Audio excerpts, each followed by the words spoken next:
I'm really excited about this next guy. Please put your hands together for the amazing JP Rangaswami.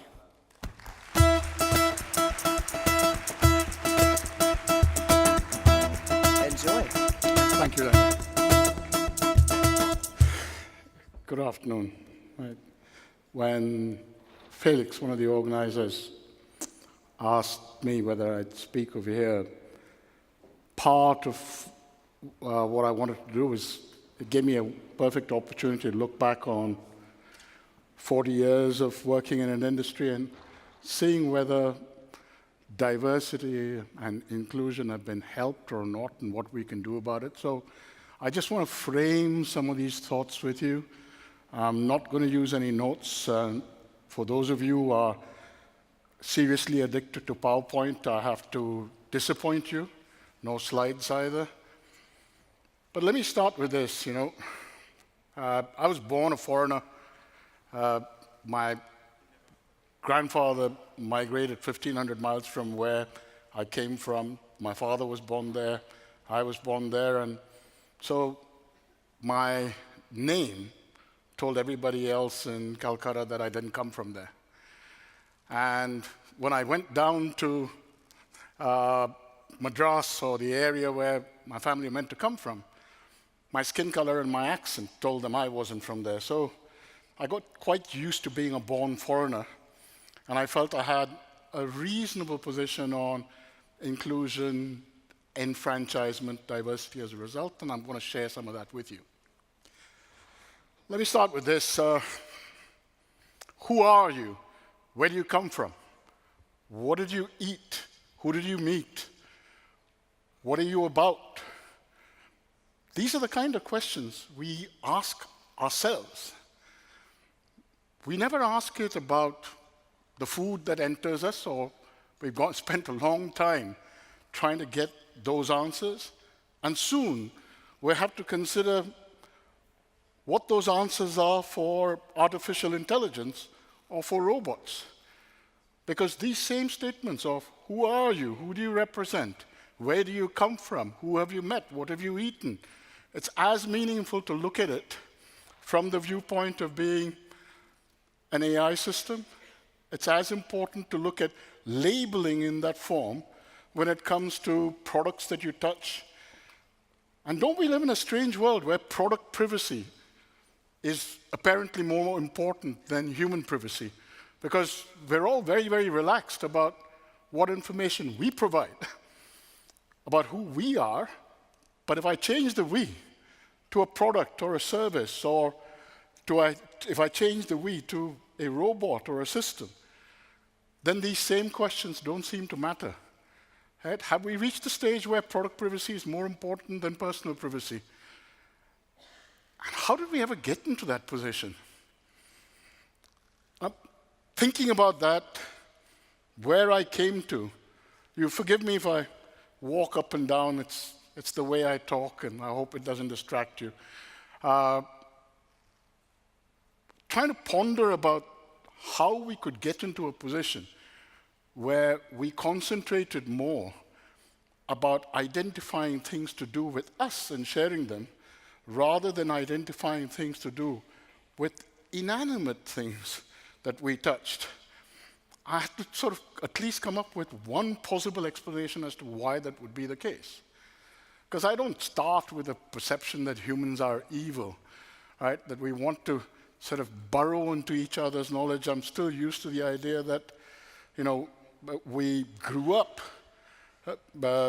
until the Industrial Revolution, usually living and dying within a very short space of where we were born, and building communities that connected with each other. I've spoken about this before, and I'll speak about it again. But we were in enclosed communities. Then, when we started migrating, because the cost of migration dropped with transportation becoming more and more affordable, we broke many of those bonds. But if I look at that Industrial Revolution, one of the things I realize is that it was about scale on the supply side. We learned to build things better, faster, bigger, pile them high, sell them cheap. A lot of the Industrial Revolution could be stated as solving the problem of scale from a production side. And then we had to do something with that scale. So we started doing things like, okay, we need to be able to market why you need things. So we started building need in order to make sure that we could do something with this stuff that we'd learned to produce lots of, which was great. So again, we began that with an idea of we're going to talk about the products and the services we've got. So the information that used to be generated at one point somewhere in the hallowed halls of marketing would have been about the product or service. Suddenly it became about the values of the firm and the ethics of the firm and everything else, and you learned less about the product. And we got more interested in who we were selling to. Now suddenly the who are you, what are you, where did you come from, where did you go, switched to saying we're going to find out about the people being sold to, the consumer side, the user side, rather than the thing that was being sold. And if you look at transaction costs, we solved effectively the supply side transaction costs while making it relatively hard for people to find the things they wanted. Right? And that's where the value really comes to us as human beings, when we can discover more and more information about the things that we need or want, that the cost, the transaction costs involved in being able to discover what we're looking for. You know, for some reason, as I've grown older, I start developing these intolerances. So I have this strange position where I have out of choice, because medically I don't need to, but it appears to help my waistline. I don't have anything with lactose or anything with gluten. And finding things that are both lactose and gluten-free is not trivial, and the labeling conventions are not consistent globally. So trying to live and eat that way, and I know a lot of people who have much more serious things rather than out of choice. But labeling becomes important, right? Data starts living when you start with associating place and time, right? And one of the reasons why data has become plentiful, it's not the only one, and I'll come to it, is because the cost of associating an element of data with place and with time became very, very cheap as we started getting hyper-connected, as smart mobile devices were in all our hands and GPS was becoming available. We were able to tag data with place and time, you know, geolocating something and associating it with the time of day it happened. Identity was a little more expensive, and we would have proxies for identity by talking about, you know, SIM cards or some form of account where you'd associate saying, we may not know it's you, but at least we know that the person who had that SIM card which purported to be paid by you, or the person who had the tokens for signing on to a service or account that purported to come from you, and we will therefore assume it's to do with you. And data started gaining some sort of value, because you could only augment two data sets together by having some sort of bridging common data. And things like place, time, identity were very, very useful. But the labels beyond that were part of what made it really useful. Right? I grew up loving 60s music, and I still go to 60s concert. In fact, you know, 2 out of my last 3 concerts were sad events for me, because at least one of the people in the band had passed away before I got there. Okay? I never thought that listening to 60s and 70s music meant you went to see people who were in their 60s and 70s while they were playing. And I even been to some 80th birthday concerts. But the reason I bring that up is, you know, Leonard Cohen had a song which was called Famous Blue Raincoat. And you never say blue famous raincoat, it's always famous blue raincoat. So when you start labeling things, there is a logic, there is a sequencing, there is a hierarchy, and data starts coming into its own as a result of all that. So I'm parking this idea that we began with a view of labeling things, and then started labeling people, and started investigating a lot of personal data about us rather than about the things that we touch and consume. And we worried about our origins and what we ate and what we touched rather than the things that we touched. I'm going further and saying there was an explosion of data, and this explosion of data, again, seemed to concentrate on more about us, our preferences, our profiles, our behavior, our location, etc., rather than the other way around and changing the perspective to say, can we make it easier for us to find? And actually, things like whether it's InfoSeek or Mama or Dogpile or Google or Yahoo or anyone else, the search engines that came, the Alta Vistas, they were all beginning to say, okay, can we reduce the cost of search for things? And we started thinking about tags and ways of being able to do that. But somehow it always came back to personal data. Now, why do I think all of this is important from an enfranchisement, a diversity viewpoint? Why am I talking about it here? It's because for the last 40 years, while working in technology, I've regularly heard the mantra that all the evil in this world is because of technology. It's all these big companies, it's everything they do. Life would have been absolutely beautiful if it wasn't for all hyper-connected social media. We have this ability to see and remember the bad in things rather than the good. I have seen a lot of enfranchisement. I've seen, the mere act of building a phone or a device that used touch meant that everybody who could not get their head around a keyboard were, for the first time in 100 years, able to engage with technology without having to know how to use a keyboard. Suddenly, the age of people touching information technology changed, because even a child can point, click, zoom, pinch. You didn't have to know QWERTY or AZERTY or whatever else. You didn't need to have your fingers working. Right? When we started looking at virtual worlds, the phrase I remember most is, the physics is different.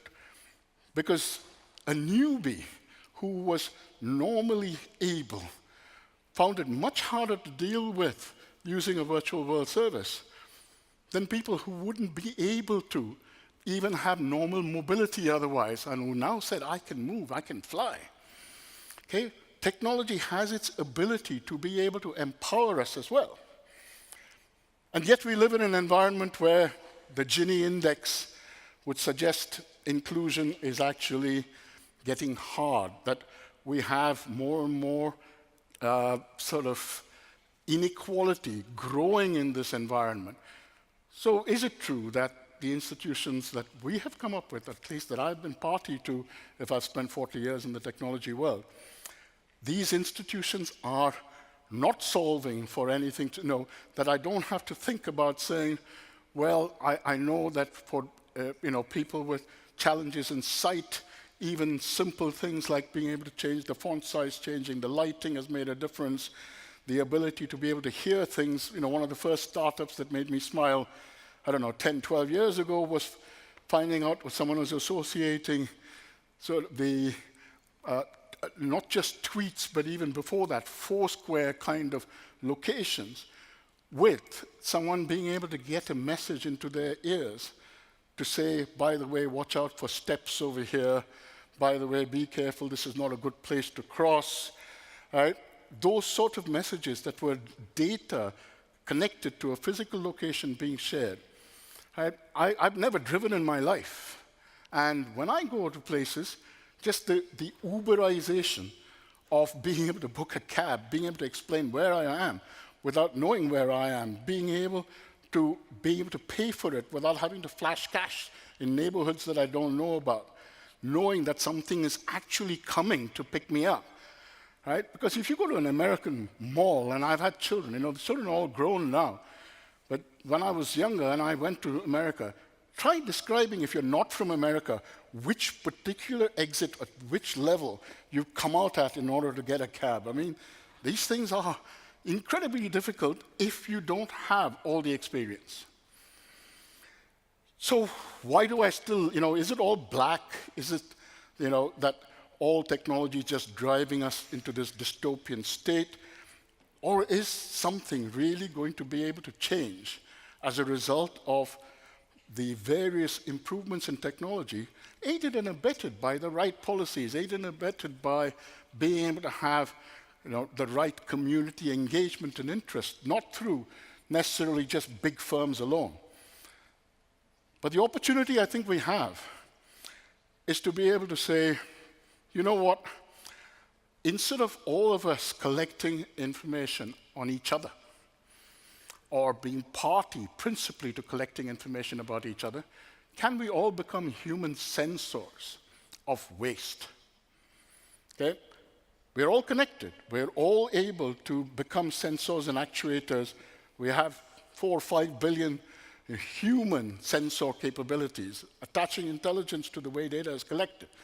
To say, whether it's pollen counts, whether it's sunshine hours, whether it's mobile phone signals, whether it's gradient, actual data about the environment you're in, describing whether it's to help with climate change, whether it's to help with nutrition, whether it's to help with health, actually being able to see that the waste around us, if data is collected about that waste quickly enough and aggregated, and then we can apply intelligence through sensible use of algorithms and AI to get the data out, we may be able to do things about reducing that waste that we've never considered before.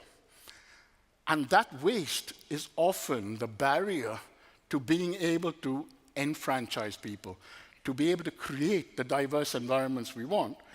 Because the anchors and frames of our past, the entitlements that we have through our history, through the cultural sort of corruptions we've had in the past, those entitlements get reduced when we see a lot of them as frictions that create waste.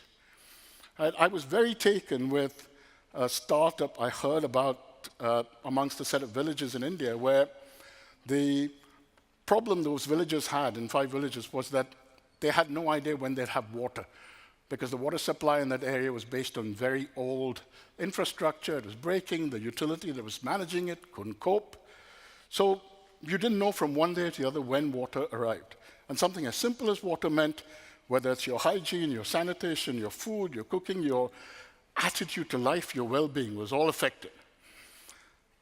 And this young woman looked at that and came up with a deal, because they all nevertheless had mobile phones. No water, but they had connections. And she came up with this idea that said, hey, water company, if you are prepared to tell us when we're going to get the 2 hours of water the next day, I will get the villagers to tell you where they find the leaks. And the data got exchanged. The value came from saying, if I can report the leaks in time and get people there, the water supply is better. As a result of the water supply being better, everybody wins. And that exchange was made by saying, all you have to do in order to get SMSs as to when your data is available, and your water is available, is to be able to tell them where the leaks are. I'm going to stop with that, because you've got the rest of the afternoon to go for. The principle I wanted to establish is, in every world, technology itself should be our servant, can be our servant, will be our servant, if we assume that we're not going to point it at each other, but at the environment around us. There is tremendous waste in this world. That waste stands in the way of enfranchising the very people we want to free. And if we can apply our intelligence to do that as a collective, and then apply technology as it advances to solve that, we're going to be able to make a material gain that involves all of us and gets us better health, better I don't use the word wealth as much as better satisfaction with life, because I've never been interested in money per se.